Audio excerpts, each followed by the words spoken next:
Generation Homeschool, your go-to place for homeschool news, tips, curricula, and blogging. Find us on Facebook, YouTube, Twitter, and Google+. GenerationHomeschool.weebly.com. Alright, so good afternoon everyone. My name is Lavonda and I'm a homeschool mom. And I'm going to try to do a better video of our classroom walkthrough.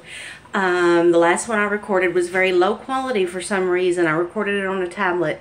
So I'm trying it on a Samsung phone this time. We're going to see if it does any better. So here is the door to our classroom. And we've just recently changed rooms. So this one's a little smaller, but it still suits its purpose. So there's our door, and here is our classroom.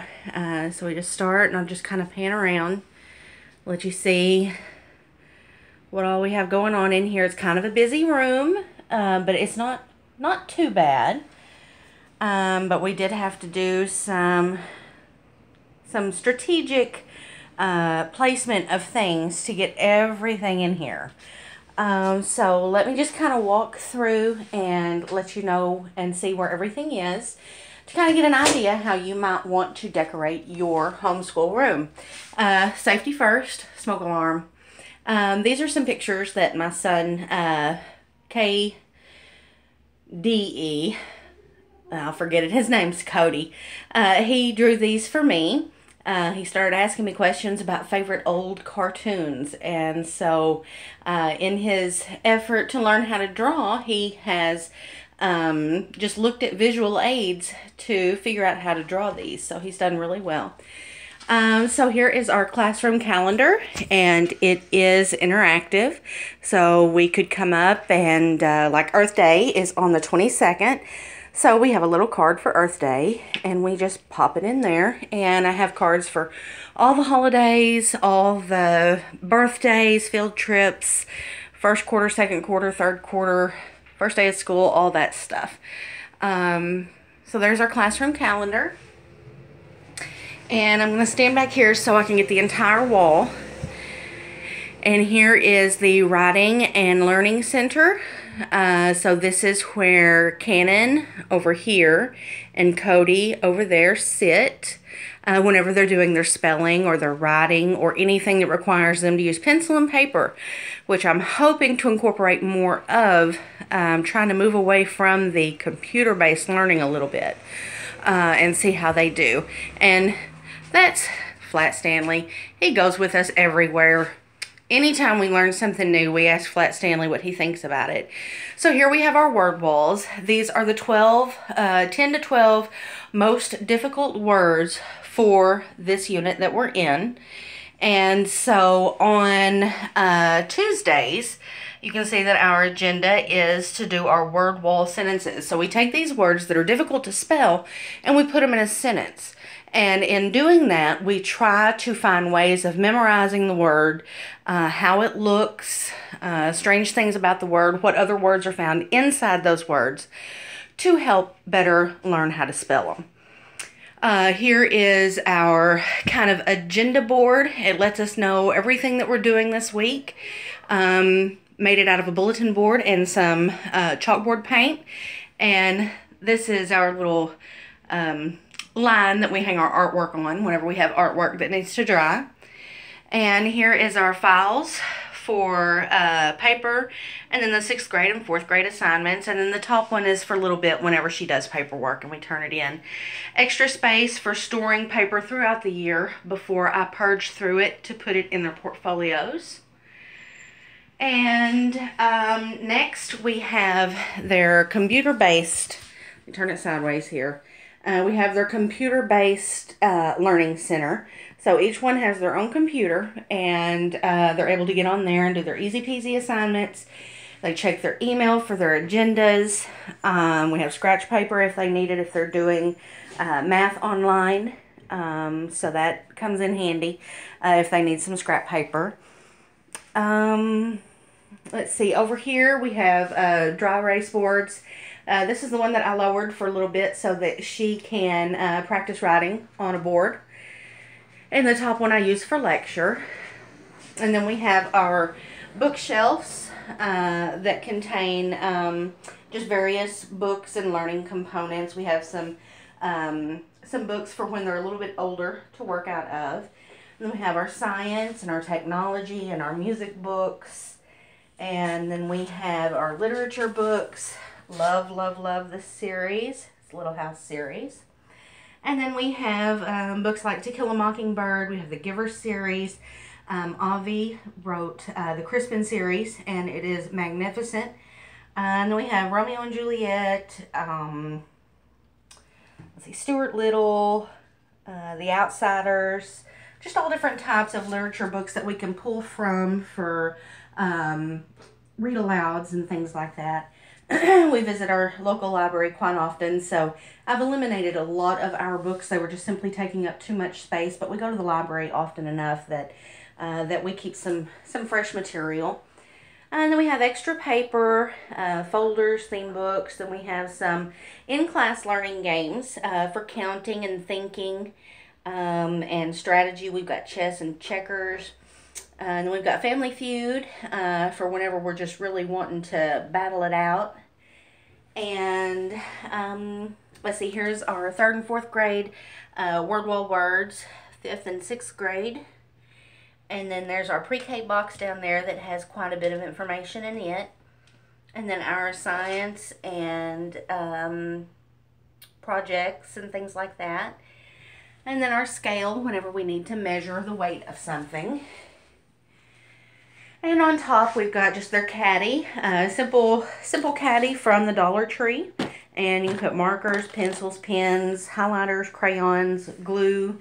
We've even got scissors in here and cap erasers for when they need them. And then I have kind of the teacher's area slash graduate school madness area. So this area is mine. I use it for both teaching and for lesson planning and for my own studies that I'm doing as well. And then I have filing cabinets, 4 of them, specifically for homeschool, all filled to the brim and heavy as tarnation. But I use everything in there, so can't really get rid of anything. And then quick file access for reading charts and papers to grade and things like that. And so over here we have our storage closet and just a motivational poster, nothing too flashy, but something that just kind of has some good motivational things on there. And then 5 guarantees you can't control. I actually laminated this because I really like it. I will post a document on the webpage so that you can download your own copy. But it lists the 5 things, or the 4 things that you cannot control no matter what. And then it lists 26 things that you do have control over. So I'll be sure and post that on the website so that you can have access to that should you want to print off your own copy. And then we have our storage closet. And inside our storage closet, I've tried to tidy it up as best I could. I've got extra storage containers with lids, bulletin borders, and graphics. We've got our candy box for when we do really good.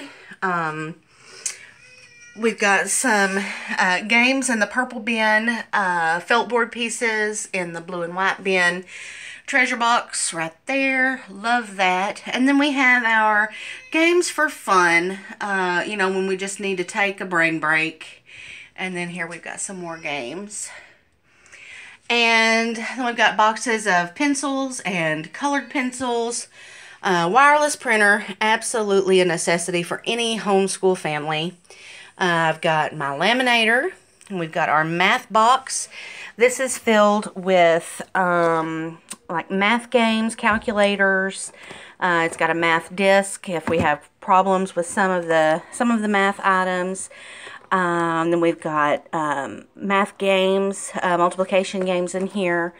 And then we have our EHA Homeschool Academy Math Resource Book that I have put together. It's just some basic tips and quick thinking.